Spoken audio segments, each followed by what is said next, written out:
सम्मान के बाद उनसे अब संवाद होगा। तालियों की गड़गड़ाहट से उनके स्वागत की अनुभूति हम इस सभागार में कर पाएं और उनका स्वागत करने के बाद संवाद के सिलसिले को आगे बढ़ाएंगे। उनसे तमाम सवालों पर आज उनके जवाब लेंगे, लेकिन उससे पहले मंच पर उनका ये सम्मान।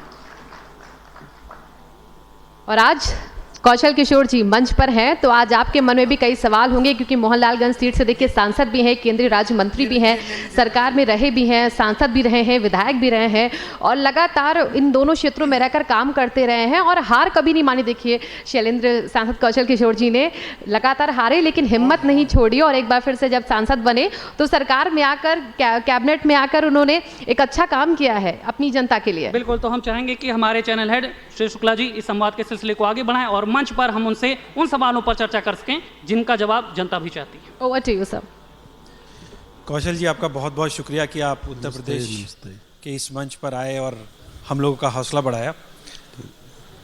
सबसे पहला सवाल मेरा यही है कि डबल इंजन की सरकार बार बार कहा जाता है, तो आपको लगता है कि ये डबल इंजन की सरकार जो है वो उत्तर प्रदेश को ज़्यादा तेज़ी से और ज़्यादा मजबूती से आगे बढ़ा रही है? देखिए, डबल इंजन की सरकार इसलिए बोला जाता है कि जो केंद्र की बहुत सी योजनाएं हैं वो अगर प्रदेश में भी अपनी सरकार है तो उन योजनाओं को पूरी तरीके से ज़मीन पे उतारने का काम करती है। उदाहरण मैं देना चाहता हूँ, जैसे कि प्रधानमंत्री आवास योजना। उस प्रधानमंत्री आवास योजना में शहरी क्षेत्र में 2.5 लाख रुपए देने का है। अगर भूखंड है तो 1.5 लाख रुपए केंद्र सरकार देती है और 1 लाख रुपए प्रदेश सरकार देती है। तो यूपी में डबल इंजन की सरकार है, उसको 2.5 लाख रुपए मिल रहा है। लेकिन कई जगह मैं गया, जैसे मैं मेघालय गया तो मालूम हुआ कि वो 1.5 लाख रुपए जो केंद्र सरकार का है जी वही मिल रहा है और प्रदेश सरकार नहीं दे रही। इसी तरह कुछ स्टेट ऐसे हैं जहाँ पर वो योजनाएं केंद्र का जितना पैसा जा रहा है आवास में वही मिल रहा है और वो नहीं मिल पा रहा।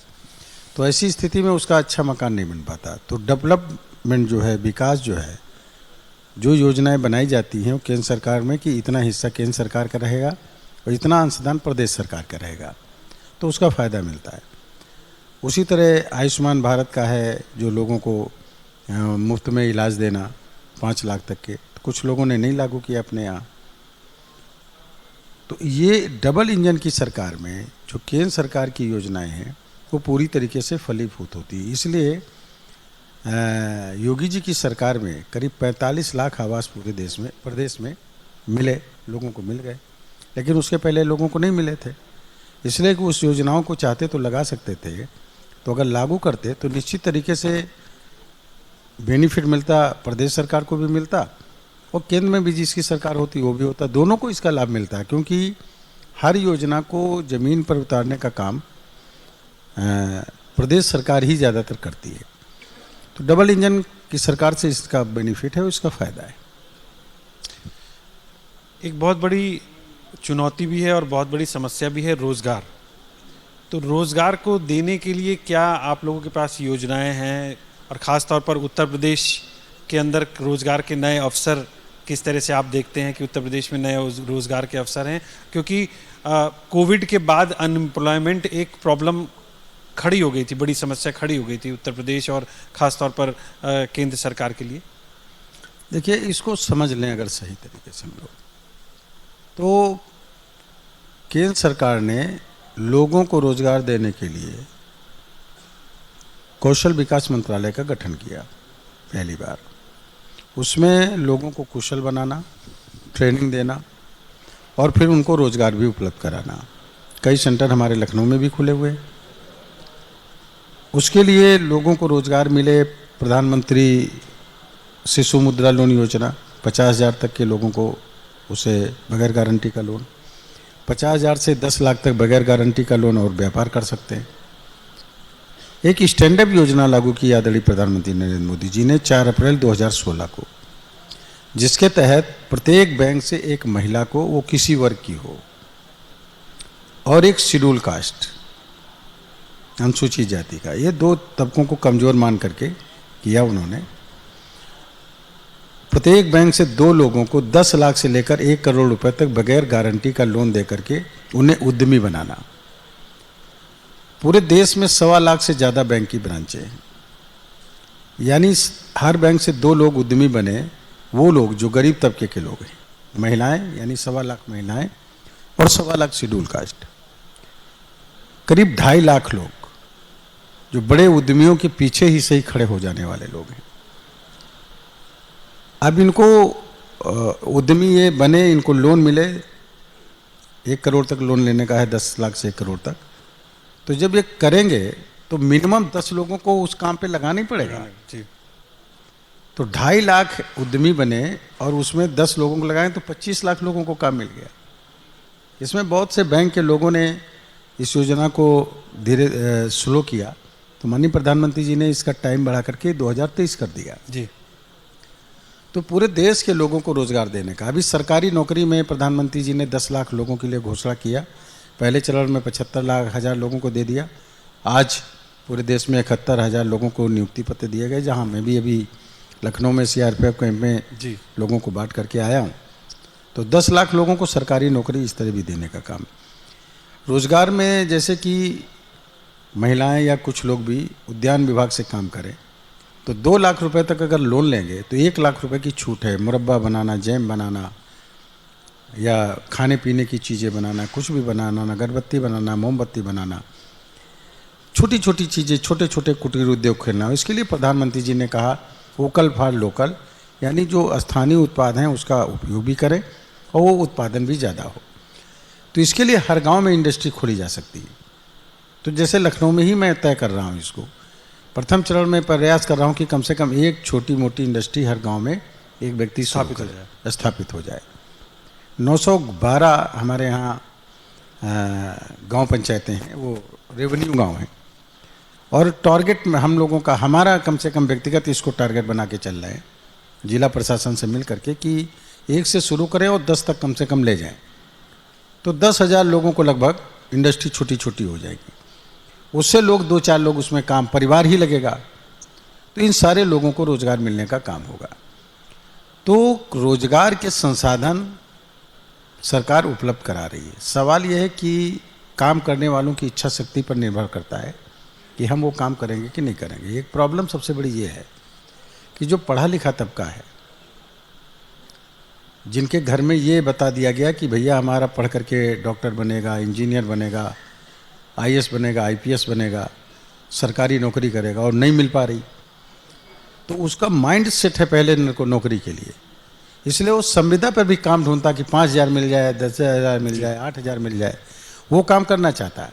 लेकिन बिजनेस के जरिए वो 20,000, 25,000 और 50,000 नहीं पैदा करना चाहता, उसको लगता है कि हमारी इसमें बेइज्जती होगी। तो ये चीज़ जो है, जो भावना है, वो थोड़ा सा गलत पैदा हुई है। इसलिए मैं आपके चैनल के माध्यम से जो लोग भी ऐसे लोग हैं उनसे भी कहना चाहता हूँ, उनके परिवारजनों से और टीचर्स से भी जहाँ पढ़ते हैं उनसे भी कहना चाहता हूँ कि बच्चों के अंदर ये भाव पैदा करें कि पढ़ना लिखना इसलिए अच्छा है कि अगर खेती भी करना है तो बेहतर कर सके, अगर व्यापार करना चाहते हैं तो पढ़े लिखे होंगे तो अच्छा व्यापार करेंगे। जरूरी नहीं कि सरकारी नौकरी के लिए हम पढ़ाई कर रहे हैं। ये जो भावना लोगों ने घर में पैदा करते हैं कि सरकारी नौकरी के लिए हम पढ़ाई कर रहे हैं, ये भावना खत्म होनी चाहिए। इससे अनएम्प्लॉयमेंट में भी कमी आएगी। मेरा एक सवाल है, जिस विभाग को आप देखते हैं उसमें गरीबों को आवास देने का एक बहुत बड़ा चैलेंज है। गरीब जिनके पास आवास नहीं है, जो कई सालों से अर्जियां, कहीं भी जगह देखी अर्जियां लगा रखी, लेकिन उनकी भी अर्जियां सुनी नहीं गई हैं, उनको आशा है। तो कोई नई योजना लेके आ रहे हैं इस तरह की, जो गरीब हैं उनको आवास मिले? देखिए, प्रधानमंत्री जी ने पार्लियामेंट में पहले दिन ही बोला था जी कि सन 2022 तक हम चाहते हैं कि इस देश के अंतिम व्यक्ति के पास अपना उसमें निजी आवास हो। उसके लिए उन्होंने प्रधानमंत्री शहरी आवास योजना और ग्रामीण आवास योजना बनाई। ग्रामीण आवास योजना में 1,20,000 आवास का, शौचालय नहीं तो 12,000 का शौचालय, 90 दिन की मनरेगा की मजदूरी। शहरी क्षेत्र में कुछ आवास बनाए गए, लोगों के अलाट किए गए, और अगर किसी के पास भूखंड है तो उसे 2.5 लाख रुपए। अब तक के 31 मार्च 2022 तक पूरा करना था। 31 मार्च 2022 तक हमारे विभाग, शहरी विभाग में 1,12,00,000 आवेदन आए थे। 1,12,00,000 लोगों को आवास मंजूर कर दिए गए। अभी उसके बाद फिर डिमांड बढ़ी, तो अब 1,23,00,000 लोगों को आवास मंजूर कर दिए गए। आदरणीय प्रधानमंत्री नरेंद्र मोदी जी ने इसके लिए 2 साल और बढ़ा दिया जी, इस स्कीम को 2024 तक कर दिया। मैं आपके चैनल के माध्यम से ही लोगों से कहना चाहता हूँ कि ये डिमांड के आधार पे आवास दिए गए। डिमांड लोगों ने नहीं की, अर्जी कहाँ लगाई, कहाँ गई, जितनी अर्जियाँ गई उनकी जांच हुई, पात्र पाए गए, उनको दे दिया गया। कुछ लोगों ने बीच में कह दिया कि नहीं इतने ही मिलेंगे, इससे ज़्यादा नहीं मिलेंगे। इस तरह की भी गलतफहमी लोगों में पैदा हुई। कई अधिकारियों से मेरी बातचीत हुई तो उन्होंने कहा नहीं ये टारगेट, हमने कहा टारगेट नहीं तय करना। प्रधानमंत्री जी की योजना है हाउस फॉर ऑल, सबके लिए आवास जो लोग पात्र हैं। वो सूची बन करके जानी चाहिए थी कि इतने लोगों की डिमांड है। ये मशीनरी का काम है, सरकारी मशीनरी का करना चाहिए था। उसमें कहीं हीला हवाली रही जिसकी वजह से ऐसा हुआ। लेकिन फिर भी उत्तर प्रदेश में 45 लाख आवास आदरणीय योगी आदित्यनाथ जी की सरकार में मिले, लोगों को दिए जा चुके हैं पूरे प्रदेश में। अच्छा, अगर स्मार्ट सिटी की बात करें तो स्मार्ट सिटी के लिए तमाम प्लानिंग चल रही है, तो उत्तर प्रदेश की अगर बात करें तो स्मार्ट सिटी के रूप में कितने आपको लगता है डिस्ट्रिक्ट्स जो है चुने हैं, और आगे की योजनाएं भी हैं कि स्मार्ट सिटी डेवलप देखिए पूरे देश में ये योजना 2015 में आदरणीय प्रधानमंत्री जी ने इसको शुरू किया था। 3 साल पूरे देश में उनको चुनने में लगे, अलग अलग उससे करके स्मार्ट सिटी चुनने थे। एक पार्ट ऑफ स्मार्ट सिटी, एक शहर का एक पार्ट को स्मार्ट बनाना था। ऐसे 100 शहर पूरे देश में चुने गए, जिसमें उत्तर प्रदेश में 10 चुने गए जी। उनको पूरी तरीके से मॉडल के रूप में विकसित करना था कि वो मॉडल के रूप में सारी सुविधाएं वहाँ पर हों, सीवर लाइन भी हो, सड़क भी हो, ATM हेल्थ कार्ड हो, कूड़ा भी उड़ता हो, पूरी तरीके से स्मार्ट सिटी वो बने ताकि उससे सीख करके लोग आगे उसको बनाने का काम करें। तो स्मार्ट सिटी पे काम हो रहा, अभी थोड़ा सा उसमें लेट हुआ चूँकि 18 तक के उनका जी चयन हो पाए, तो 2023 तक ये स्मार्ट सिटी पूरी तरह कंप्लीट हो जाएंगे। रियल इस्टेट इंडस्ट्री की अगर बात करें उत्तर प्रदेश में तो वो स्लो चल रही है, तो उसकी भी कुछ योजना है, क्योंकि रियल इस्टेट से भी जुड़े लोग यहाँ पर बैठे हैं तो वो भी जानना चाहेंगे कि इस इंडस्ट्री के लिए, कुछ रियल इस्टेट इंडस्ट्री के लिए कुछ काम कर रही है सरकार। देखिए हमारे डिपार्टमेंट के द्वारा लोगों को कई योजनाएं दी गई। ये तो हाउस फॉर ऑल वाली भी योजना है, और जो प्रवासी मजदूर आते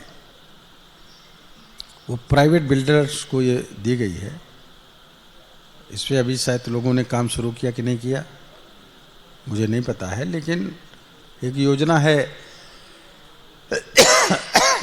जिसके तहत जो प्रवासी मजदूर आते आके टिक गए यहाँ, तो आप देखे होंगे रात में निकलेंगे सड़क के किनारे फुटपाथ पर सोते हुए वो मजदूर मिलते हैं। उनके लिए है कि आप मकान बनाएं, अपनी ज़मीन है उससे बना लें, या सरकार से कॉन्ट्रैक्ट करें, अगर सरकार होगी तो ज़मीन देगी। मकान बना करके उनको 25 साल तक आप किराए पर दे सकते हैं। अच्छा, और अपना जो रेट किराया तय होगा उसमें 8% आप पहले चरण में किराया और दूसरे चरण में कुल मिला के 25% ही 25 साल में बढ़ा सकते हैं।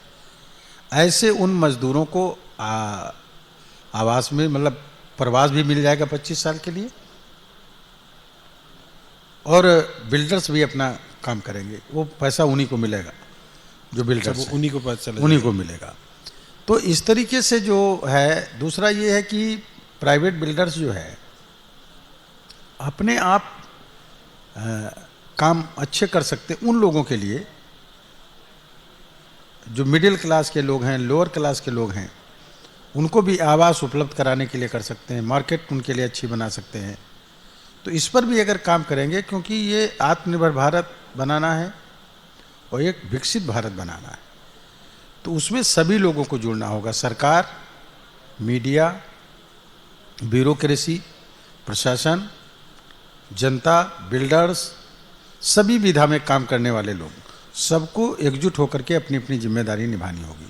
अगर उसमें कहीं ज़रूरत पड़ती होगी तो हमारा विभाग मदद करता है।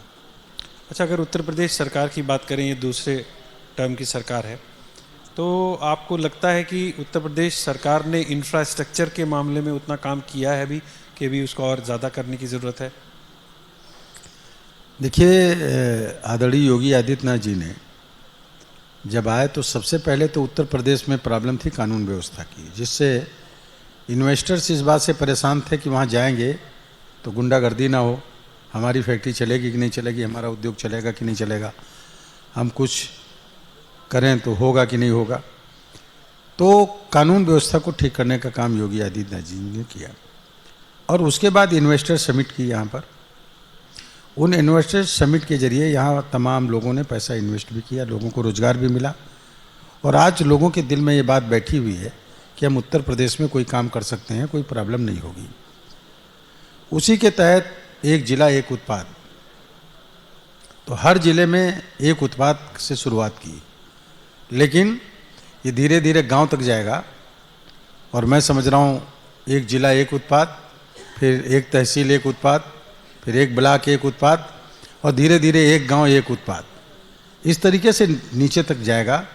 और उत्तर प्रदेश पूरा जो है एक इंडस्ट्री का हब बनेगा, कुटीर उद्योग का, जो पूरे देश को नहीं पूरी दुनिया में एक अपना अलग तरीके की दिशा देने का काम करेगा। आपने कहा कि इंफ्रास्ट्रक्चर हम डेवलप करेंगे, इंडस्ट्रीज डेवलप करेंगे और तहसील तक जाकर हम इंडस्ट्री को डेवलप करेंगे, लेकिन एक बड़ा सवाल ये भी है कि उसके लिए निर्बाध बिजली आनी चाहिए। आपको लगता है कि इलेक्ट्रिसिटी सेक्टर में और काम करने की ज़रूरत है उत्तर प्रदेश में, अगर इतनी बड़ी योजना है आपकी इंफ्रास्ट्रक्चर डेवलप करने की? देखिए, पहले हम लोग विधायक भी थे और सांसद भी थे। 2017 के पहले की बात कर रहा हूँ। तो मेरे सिधौली में एक सेगमेंट है, वो कह रहे थे कि मेरा जो सिधौली विधानसभा है आप लखनऊ में जुड़वा लीजिए। तो मैंने कहा क्यों? तो कहने लगे यहाँ बिजली नहीं आती। ये 17 से पहले की बात है? 17 के पहले की बात। मैंने कहा चिंता न करो।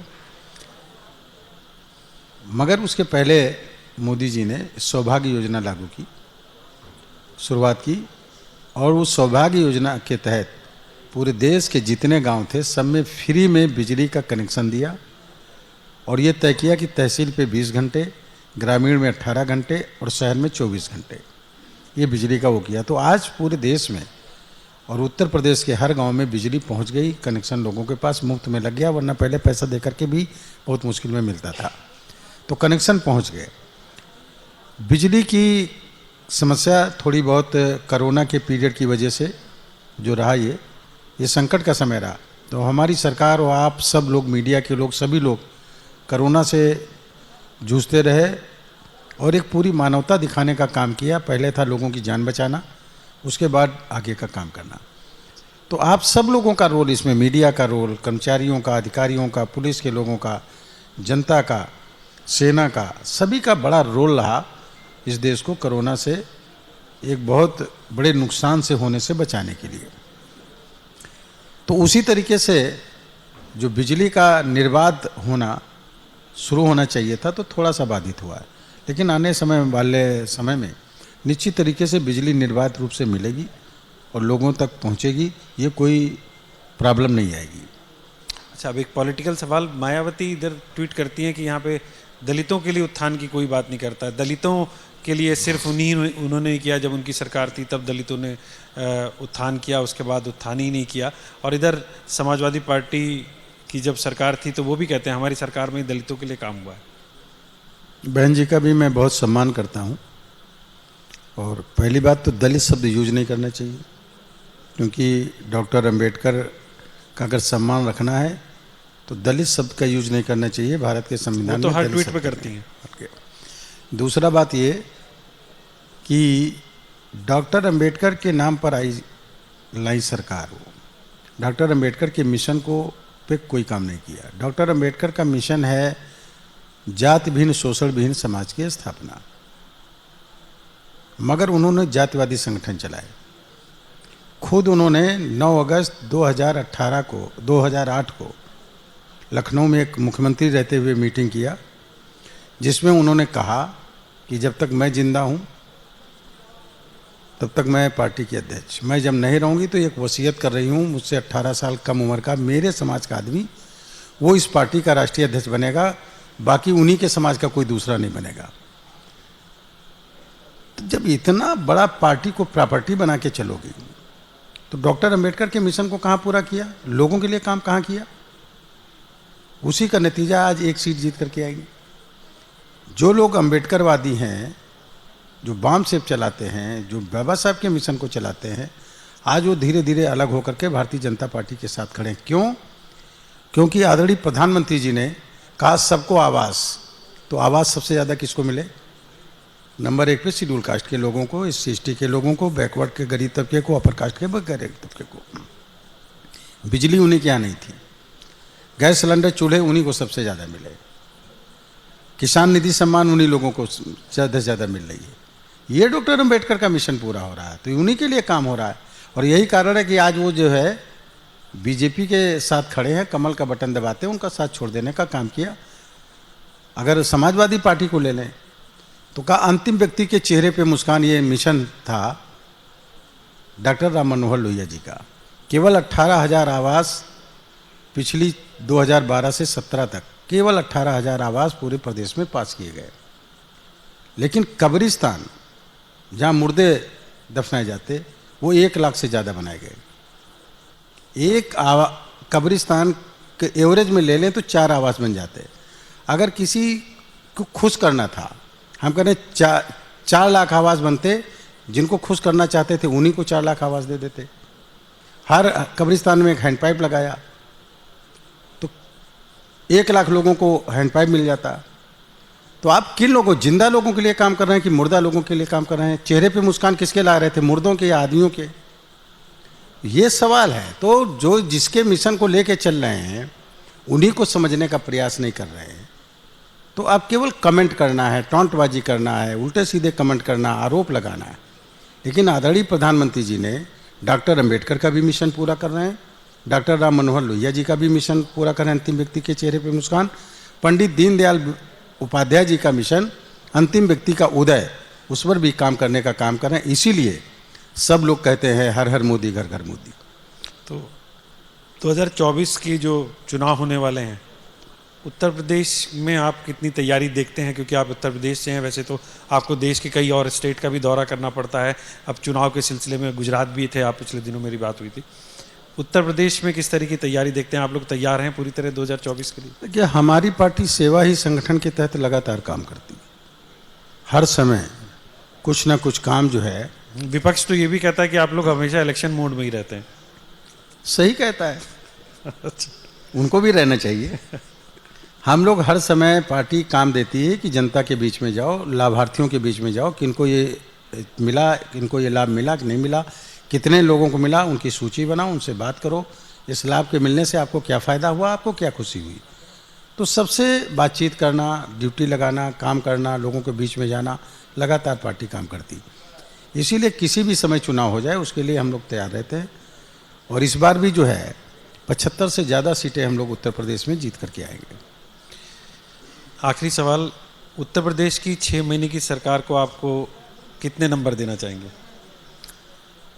उत्तर प्रदेश की में आदरणीय योगी आदित्यनाथ जी की सरकार जो है, उनके नेतृत्व में सब तरीके से अधिकारियों के साथ बैठक करना। सबसे बड़ी बात यह है, जितने भी मिनिस्टर हैं उनका सबका जो है प्रेजेंटेशन लेते हैं माननीय मुख्यमंत्री जी। आपके डिपार्टमेंट में क्या क्या हुआ, क्या क्या काम आपने किया, उसका प्रेजेंटेशन करो। तो ये जो हर महीने और 2 महीने में लेने का काम करते हैं, एक बड़ा काम है। इसके पहले ये कभी नहीं होता था। मंत्रियों से प्रेजेंटेशन लेना, आपके उनके डिपार्टमेंट के बारे में जानकारी करना, कहाँ क्या कमी रह गई, छोटी चीज़ों पे ध्यान देना। तो मैं समझ रहा हूँ वर्तमान समय में जिस तरीके से आदरणीय मुख्यमंत्री जी काम कर रहे हैं, मैं पूरे में 10 में 10 नंबर देता हूँ। 10 में 10 नंबर देते हैं। आप हमारे साथ आए और आपका बहुत बहुत शुक्रिया। कुछ गणमान्य लोग हैं जिनका सम्मान है, तो मैं चाहूँगा कि आप 5 मिनट का समय निकालें और उनको सम्मानित। Okay, yes sir. लेकिन इस सेशन को खत्म करें उससे पहले हमारे बीच में एक खास मेहमान हैं जिन्हें हम सबसे पहले आपसे सम्मानित करवाना चाहते हैं। मैं चाहती हूँ मंच पर विनोद गुप्ता जी आ जाएं। ऑनर है नटराज प्रोडक्शंस के, जिन्हें आज उनके क्षेत्र में किए गए काम के लिए सम्मानित किया जाता है।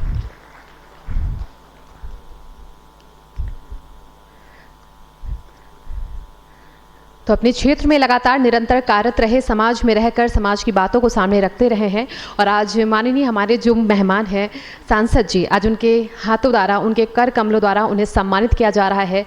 सांसद कौशल किशोर जी ने अपने क्षेत्र के लिए विकास जिस तरीके से किया है, अभी तक उसको लेकर तमाम बातों का जिक्र किया इस मंच पर, और इसी के साथ इस बात के विज़न को भी स्पष्ट किया है कि सरकार अगले 5 साल जो अब आएंगे सरकार की, क्योंकि उम्मीद है कि 24 का भी चुनाव बीजेपी जीतेगी, ऐसा उनको लगता है। जो योजनाएं चल रही हैं और 4 साल जो योगी सरकार के अब आगे होंगे उसमें भी बेहतर काम होगा। इन तमाम चीज़ों को लेके आज कौशल किशोर जी ने मंच साझा किया है और तमाम सवालों के जवाब दिए। बहुत बहुत शुक्रिया सर हमारे बीच में आज उपस्थित रहने के लिए। और हम चाहते हैं हमारे सहयोगी गरिमा मंच पर आएँ और अगला सेशन जो है वो शुरू करें, क्योंकि अब वो लोग हमारे बीच में होंगे इस मंच पर जो अलग अलग सेक्टर से जुड़े हैं, जिनके सेक्टर्स में उन्होंने अभी तक बेहतरीन काम करके अपने समाज में एक पहचान